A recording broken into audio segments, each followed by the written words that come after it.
It's time for another episode of Two Marine Dads, where we talk about the journey of life, politics, kids, and family, as seen from the perspective of two United States Marines.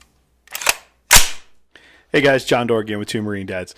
So, last month, Kamala Harris addressed the graduating class of the Naval Academy, I guess the graduating class of 2021, at the Naval Academy, and that's a normal thing for a VP to do. She brought up a lot of good points, some of which, you can actually agree with, what her opinion of what the next mission statement was going to be for the, future warfighters. She brought up a couple of points about that didn't make sense at all, like guiding ships through thinning ice, and I don't know. She politicked a little bit there. But what really jumps out and puts her ignorance of the Marine Corps into sharp relief is this next clip. Convert solar and wind energy into combat power. And just ask any Marine today, would she rather carry 20 pounds of batteries or a rolled up solar panel? And I am positive she will tell you a solar panel, and so would he. All right, guys, I'm going to climb way on out there on the skinny part of the limb, and I'm going to assume that Kamala Harris has never actually spoken to a U.S. Marine. Because if she posed the question of whether or not a Marine would rather A, have a 20-pound battery, or B, have a rolled-up solar panel, I think the answer she would have got would have shocked her. It would have gone something along like this, like, ma'am, I choose option C.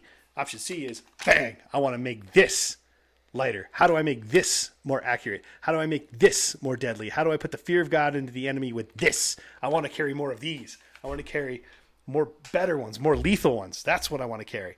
I don't care about a solar panel. I'll gladly carry a battery that powers the radio, but I want more of that, and I want more of these. I want to make these lighter. These are ammunition. I want to carry more of these. I want to carry another sidearm. I want to be a more deadly warrior. That would be the answer she got. Except it would have started with ma'am, and it would have ended with ma'am because we're professionals and we would have respected her position, her seat as a Vice President of the United States. That's how that conversation would have gone. Not, well, yeah, I'd like to roll up a solar panel because I really care, and I think the enemy is scared of my carbon footprint. The smaller my carbon footprint, the more deadly I am. No, that conversation is never had. It's how do I become a more vicious, more effective warfighter? How do I kill the enemy and protect the United States and her way of life and our way of life? And let me back up here a little bit. Kamala, you said the words, ask any Marine, and she will tell you she would rather have a solar panel, and so would he. I see that gender and pronouns only matter when it's politically expedient and when you're addressing the military. Otherwise, you guys don't believe in pronouns because you would have just assumed that Marine's gender and the other Marine's gender. But here's, I got a news flash for you. We're all Marines, and you either earn the title of U.S. Marine or you don't.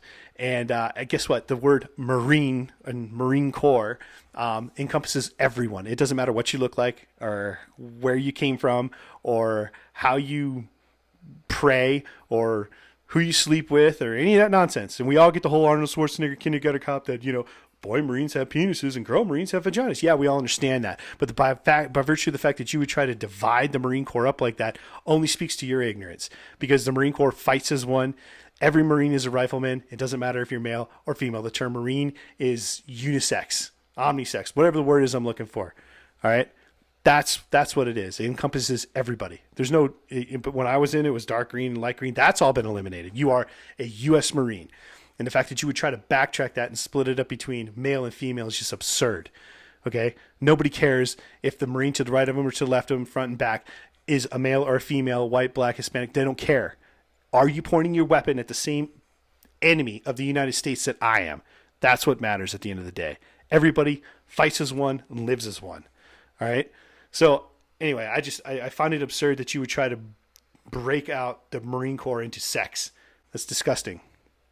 And it only serves to weaken the Marine Corps. And another thing, do you think like you're like, fuck, man, I really want to attack the enemy and they're right over there, but golly, our carbon footprint is just too damn high for this engagement.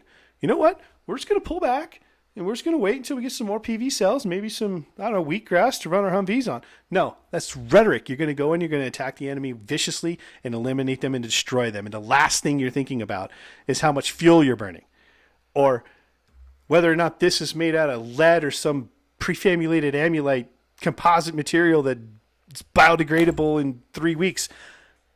No one's caring about that. Can you make this more deadly? Can you make this more accurate? Can you make this put the fear of God into the enemy and protect the United States? That's what every Marine is thinking. And I'm going to close on this, since we're educating you on what the Marine Corps is. You start off in life as a civilian, and then you graduate to recruit, and then you go through your crucible and you become a Marine.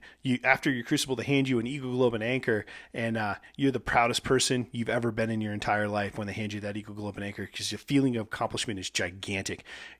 The reason is because you can't shortchange yourself to become a Marine. Same thing is even if you go, that's on the enlisted side, and the officer side, you go through OCS, at the end of which you become a Marine. You don't start life as a Marine. You have to earn it. Okay. You can't be voted in.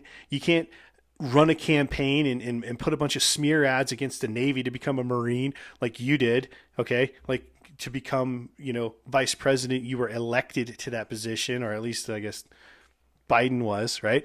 You can't, how do I say this politely? You can't physically position yourself in proximity to another person to gain influence to become a Marine.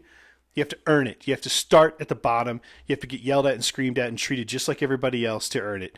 Okay? You can't just jump in, and you can't win less than 1% of the Marine Corps' total vote and still end up on the ticket like you did.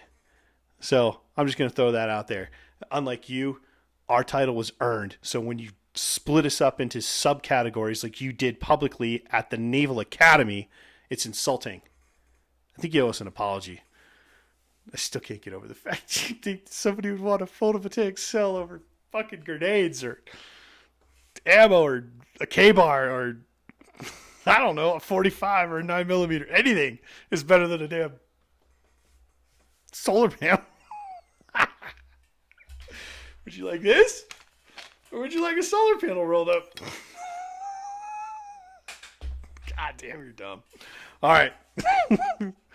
Sorry. Have a good night. Bye. Semper Fi.